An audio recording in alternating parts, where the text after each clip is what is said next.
Hi hello welcome to బండెడ family రుచులకి స్వాగతం సుస్వాగతం. టుడే రెసిపీ వచ్చేసి మిల్ మేకర్ మసాలా కర్రీ అండి, గ్రేవీ కర్రీ. ఎలా చేసుకోవాలి వీడియోలో అయితే చూసేద్దాం. మరి ముందుగా అయితే పొయ్యి మీద వాటర్ పెట్టి వాటర్ మరిగిన తర్వాత అయితే మిల్ మేకర్ని అయితే వేసుకోవాలండి. నేను ఇక్కడ వచ్చేసి పెద్ద మిల్ మేకర్ని తీసుకున్నానండి.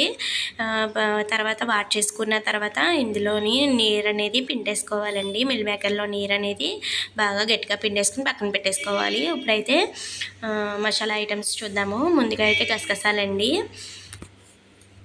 తర్వాత దాచిన చెక్క, లవంగాలు, యాలక్కాయ వేసుకోవాలండి. ఇందులోకి మరింత టేస్ట్ పెరగడానికి జీడిపప్పు అండి, అలాగే 1 టీ స్పూను ధనియాలు, అలాగే అల్లం వెల్లుల్లి పేస్ట్ అండి,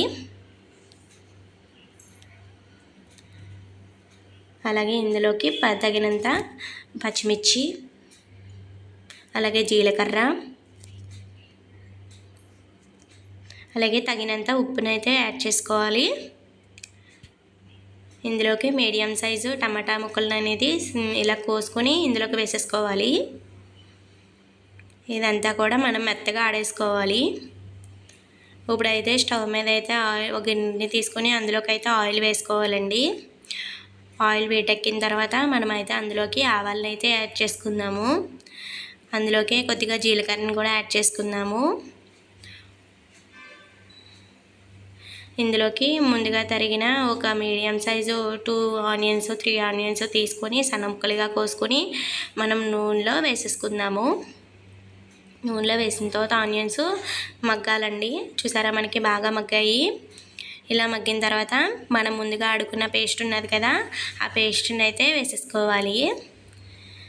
నాకు ఇక్కడ రావడం లేదు, నేను మళ్ళీ గరిటతో అయితే తీసి వేసాను. అలాగా తర్వాత కొద్దిగా కలిపేసుకోవాలండి.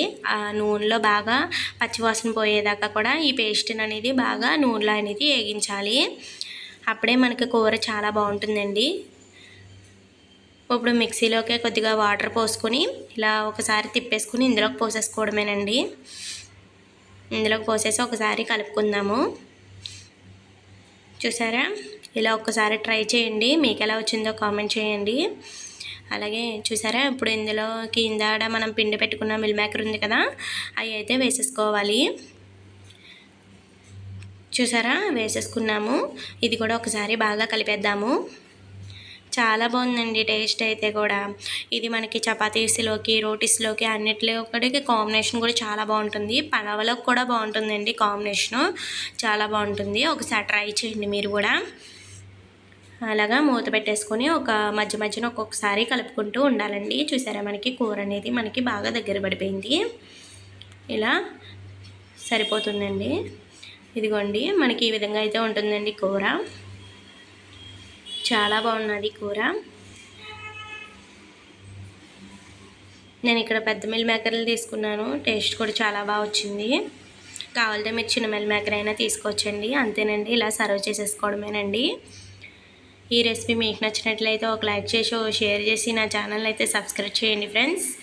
మరొక వీడియో అయితే మీ ముందుకు వచ్చేస్తాను.